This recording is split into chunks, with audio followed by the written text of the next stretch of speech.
Hola, ¿qué tal? Soy Janina Pérez Arias. Estamos en el set de Quinótico en el Festival Internacional de Cine de San Sebastián y este set de Quinótico es un espacio posible gracias al apoyo de ISEX España, Exportación e Inversiones y financiado por la Unión Europea Next Generation, Plan de Recuperación, Gobierno de España. En este set estamos entrevistando a lo largo del festival y fíjate que ya estamos casi al final del festival a talento nacional e internacional en colaboración con Fred Film Radio. Y yo particularmente me siento una súper afortunada porque a mí siempre me toca mi gente de Latinoamérica. Esto entonces es talento internacional. Hoy tenemos aquí al equipo chileno de Quizás es cierto lo que dicen de nosotras. Es un proyecto al que yo le tengo mucho cariño porque han vuelto ya con la película hecha. En la competición de Horizontes Latinos, el año pasado estuvieron aquí para hablarnos de ese work in progress y es como un sueño hecho realidad, verlo listo. Estamos aquí con Sofía Paloma Gómez, que es directora y guionista, co-guionista, Camilo Becerra, director y co-guionista, y con la protagonista Aline Kuppenheim. Buenos días, bienvenidos. Muchas gracias por la invitación nuevamente. Bueno, antes de comenzar, me gustaría entrar en un tecnicismo, ¿sí? Quizás es cierto lo que dicen de nosotras, está inspirada en hechos reales. Técnicamente, ¿cuál es la diferencia entre estar inspirada y estar basada? Bueno, una película que está basada de alguna forma busca respetar los hechos de la manera más fidedigna, que por supuesto para nosotros eso es imposible. No creemos en las películas basadas realmente. La inspirada efectivamente es que algo de ese caso, en este caso, fue este crimen, un crimen de una secta donde unos padres asesinan a su propio bebé, fue lo que nos inspiró a crear una película prácticamente de ficción, o sea, completamente de ficción, fabulada por nosotros, con personajes inventados, etcétera. Entonces esa inspiración puede venir de cualquier parte de ese suceso. Fíjate que la película ya la estás dibujando, ¿no? Se trata o tiene como telón de fondo una secta, un infanticidio, pero ustedes se alejan completamente de este amarillismo, del sensacionalismo y se centran en el seno de una familia que es la protagonista, Aline, es esta reputada psiquiatra que tiene consulta en su casa, madre de 2 hijas. ¿Por qué centrarlo justo en esa constelación familiar? ¿Qué hay detrás de eso? Bueno, como decía Sofía, nosotros nunca quisimos basarnos en el caso, sino que más bien tomar el epicentro de la noticia que tiene que ver con este crimen para ampliar un poco la mirada sobre las sectas. Digo, no solamente referirnos a eso en particular, sino que especular un poco en torno a lo que significa el fenómeno sectario.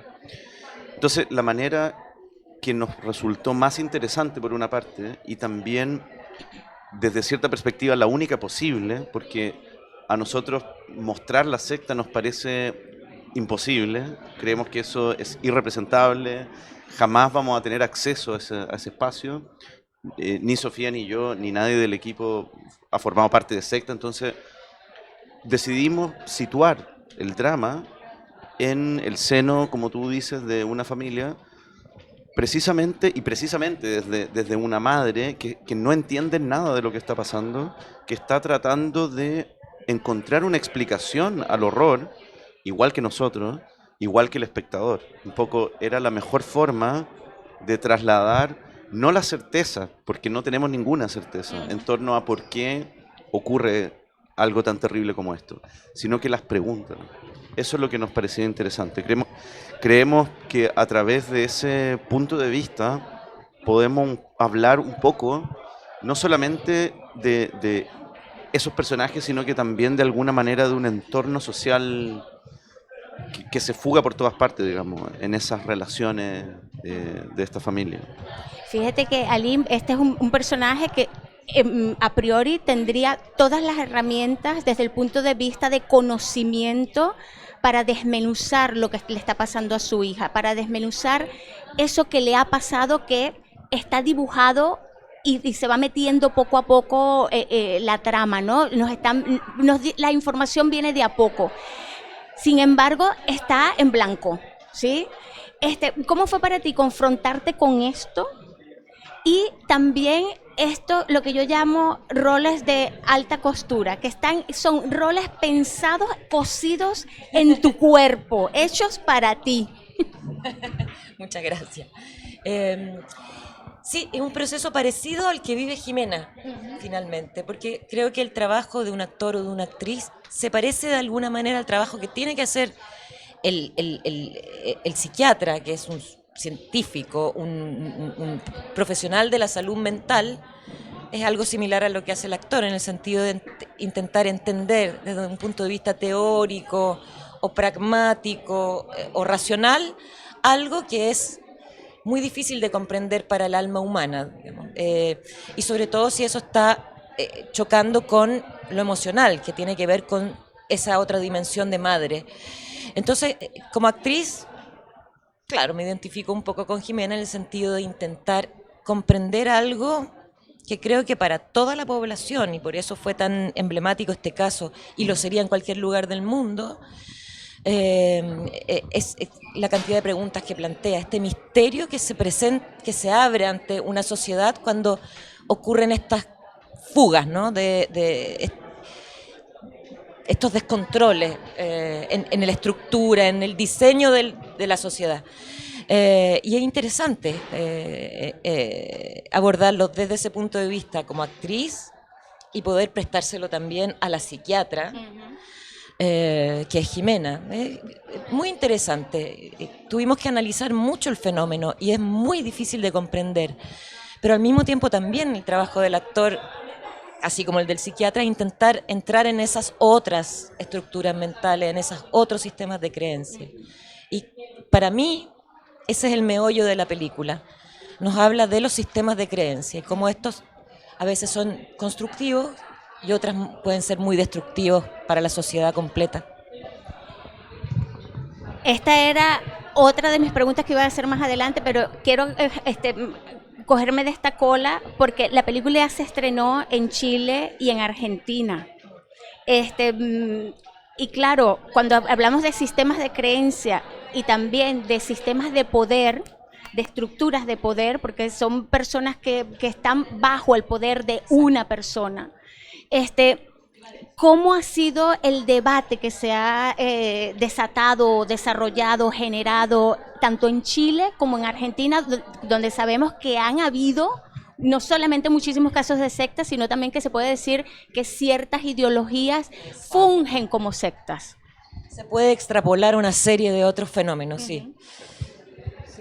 Bueno, efectivamente, esas como estructuras o estrategias de sectas, que en el caso de Argentina se está viendo de alguna forma con esta figura populista de Milei, que lo que ha hecho, además de destruir el cine, no solo el cine, nos han preguntado mucho eso, ¿qué pasa con Argentina y el cine? Es terrible. Lo que está pasando a nivel social es muy brutal. De alguna forma, nosotros en Chile hemos pasado en algunos momentos por eso también, entonces hemos de alguna forma compartido con ellos lo que significa los fanatismos, de alguna forma. Y esos fanatismos representan también lo que representa una secta, es decir, los fanatismos son de alguna forma lo que nos llama a pertenecer a una secta y lo que realmente se generan estos sistemas que por una parte te lavan el cerebro, efectivamente, pero por otra parte hay una disposición también ahí. Pasa con el trabajo de esta película también que nos preguntábamos todo el tiempo, porque se demoniza al líder, ¿verdad? Pero ¿qué pasa con aquellos que lo siguen? Es decir, son víctimas porque siempre está la idea de que en las sectas hay un líder que es demoníaco y por otro lado víctimas que caen en sus redes. Pero ¿qué hay ahí? Disponible, qué caldo de cultivo hay ahí para que efectivamente no sean solo víctimas, sino que también victimarios. Sí, bueno, y un poco la reacción o el debate en Chile fue muy diferente en Argentina, por ejemplo. En Chile este caso está lleno de connotaciones Increíble. sociales, digamos. Fue muy, muy mediático, muy, Claro, muy. fue muy mediático la cobertura, como dijo Sofía, tenía un enfoque muy sensacionalista, insoportablemente sensacionalista, en donde efectivamente era demonizar al líder y un poco exculpar a los miembros. De alguna forma, los miembros, o sea, no de alguna forma, los miembros, la mayoría, son, digamos, de clase acomodada en Chile. Entonces, de alguna forma, el seguimiento que se hizo al caso generó mucha molestia a nivel social porque se consideró que las penas que se le dieron, digamos, a los involucrados fueron muy bajas producto de la clase social a la que pertenece. Entonces, ese debate inevitablemente estuvo con respecto a nuestra película también, generó esos sentimientos encontrados, podríamos decir. Perdón, porque hay que decirlo, en Chile, porque a nosotros nos resulta obvio, pero no. Existen efectivamente penas diferentes según la clase social a la que tú perteneces. Sí, Lo que tal más se cual. reclama en Chile, que existen dos justicias, una para pobres y otra para ricos. Y este es un caso que, bueno, confirma, comprueba eso y que genera, por ejemplo, un estallido social en el 2019, entre otras cosas, ¿no? Entonces también es interesante Sí. eh, poner ahí esas particularidades de cada uno de los países que hacemos cine, ¿no? Mostramos que se ve en la escena donde llegan a la casa y le gritan asesinas, deberían estar presas, tiene que ver con esa molestia social frente a esta diferencia que se hace ante la justicia. Me gustaría tomar esto y también conectarlo con cómo fue la conversación con Camila Rochman y con Julia Lubeck, que son las coprotagonistas de la película, que pertenecen a dos generaciones completamente diferentes, pero que viven allí, son chilenas, han visto, han sentido. ¿Cómo fue esta conversación con ellas? A ver, Aline. Ah, no, el trabajo con ellas son muy buenas actrices ambas y muy inteligentes, muy agudas en sus miradas. Y hubo una especie de simbiosis, ¿no? A mí ayer mientras veía la película, no me había pasado las otras veces, pero sentí que era una sola mujer en sus distintas edades. El personaje de Adalia, Tamara y Jimena. Hay algo en el físico, en el corte de pelo, que se funden en una sola mujer. Y creo que también es interesante eso, porque a través de la vida también vamos adoptando y abandonando ciertos sistemas de creencia. Un adolescente cree cosas muy diferentes a lo que creemos las mujeres que estamos ya en una edad más madura. En fin, esta película tiene una enorme variedad de matices y posibilidades de interpretación muy personales, y creo que eso es la fortaleza y lo que la hace muy interesante. Y que lo digo porque es lo que recibo del público también. Cada uno pregunta o comenta desde un punto de vista muy personal. No hay unanimidad. Y eso es muy interesante. Creo que le da mucho sentido a cualquier película el hecho que confronta al espectador frente a sí mismo, a su propio sistema de creencia o su estructura ética, no sé cómo decirlo, pero eso. ¿Querías agregar algo? Sí, es interesante lo que dices, Aline, porque efectivamente también está la cosa transgeneracional en la película, es decir, cómo esto, esta pregunta de dónde viene también este crimen, digamos, qué tipo de crímenes, no solo asesinar a este bebé, sino que hay crímenes que se van repitiendo de alguna forma en las generaciones, y para eso nosotros también era súper interesante. Y bueno, eso quería agregar. Pero fíjate, a diferencia en esta onda expansiva, ¿no?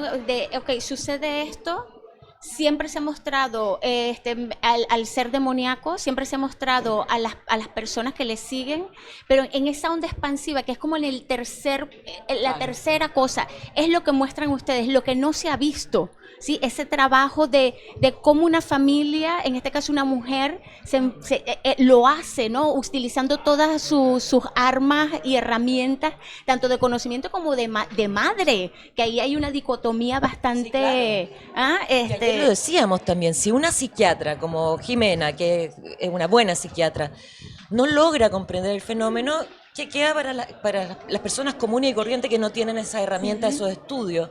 Porque el tema de la secta y de los sistemas de creencias realmente es algo que va en aumento exponencialmente a medida que las redes sociales invaden nuestro cotidiano, la posverdad también, ¿no? Las fake news, sistemas de creencias nuevos que están apareciendo y que no son considerados una secta, sino que son aceptados o normalizados por la sociedad. Creo que todo eso también es interesante y en el fondo pone en alerta a personas que no tienen las herramientas profesionales, teóricas que tiene Jimena para estar alerta, ¿no? A este tipo de sistemas de creencia que van apareciendo, que pueden ser políticas, religiosas, económicas, de tribus X, ¿no? Infinitas. Eso. A ver, Sofía, Paloma y Camilo, sin revelar mucho, ¿sí?, de la trama, pero hay algo en el final que es muy perturbador, que pone precisamente el espejo y te confronta con el desequilibrio de clases que hay y cómo una persona como Jimena, psiquiatra, madre, tiene que tomar decisiones. ¿Qué tan difícil fue llegar a ese final? Me parece un final tan. No lo vamos a contar. No. Bueno, fue difícil llegar a ese final. Fue todo un camino. Efectivamente, bueno, suena obvio, pero no es tan obvio. Fue lo último que hicimos. No, porque teníamos muchas alternativas de finales, ninguna nos parecía interesante. Y creo que ese final, que no voy a decir cómo es, de alguna manera sintetiza el punto de vista que la película plantea durante todo el metraje. Es donde convergen un poco los caminos de ambos personajes, lleno de ambigüedades y contradicciones, porque de alguna manera en el epicentro de la película lo que a nosotros nos interesa son las emociones, y las emociones son ambivalentes, contradictorias, complejas. Así quisimos abordar a los personajes, no solo a Jimena, pero bueno, principalmente a Jimena. Jimena de alguna forma tiene ese componente siempre, como era una forma de mirarla, de acercarla a nosotros, de mirarla como de frente. No está en paz con sus contradicciones, no está en paz con sus emociones. Sin embargo, toma decisiones permanentemente. Entonces, de alguna forma, ese final muestra esa contradicción y por otra parte invita a que el espectador lo interprete como quiera. Es decir, porque para nosotros es un final que concluye algo, en donde chocan los caminos de los personajes, pero a la vez abre posibilidades de interpretación de qué es lo que viene después y de cómo quedan esos personajes. Es interesante lo que dice Camilo porque efectivamente se juntan todos los elementos y por otro lado también está la dimensión de clase, también está ahí. Es decir, estos personajes se encuentran, bifurcan y la clase es lo que les permite tomar esa decisión que toman. Oye, en esta cosa de independientemente de la historia, independientemente del rol, ¿qué creen ustedes que hace que surja, que encienda esa creatividad? Cuando están tanto al momento de afrontar un rol como en el momento de ponerse frente a la hoja en blanco, de vamos a contar algo. ¿Qué enciende esa creatividad en ustedes? El café. Buen café. Yo diría, Pero tú no tomas café, Sofía. pero no me mates el chiste, Sí, pues, Camilo.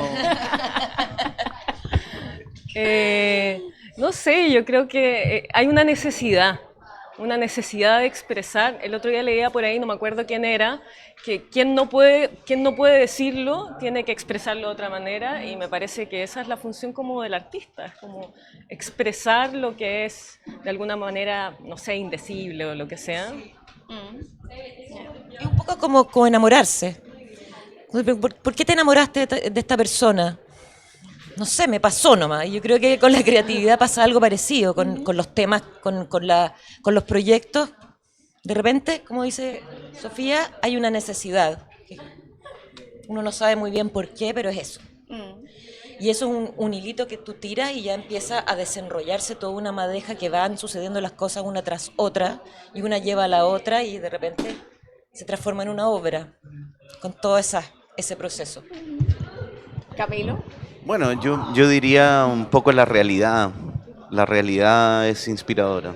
Digo, el hecho de pronto de no entender nada y sentir ese agobio de alguna forma es insufrible, pero se vive, se puede llevar, se puede sublimar a través del arte. Me parece que hacer arte es una linda forma de estar en el mundo, en un mundo complejísimo.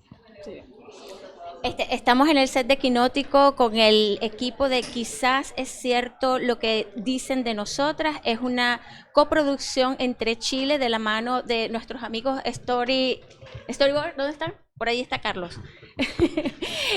Estaba por ahí, estaba atento. Argentina y España. Es un triángulo de las Bermudas bastante significativo, ¿no?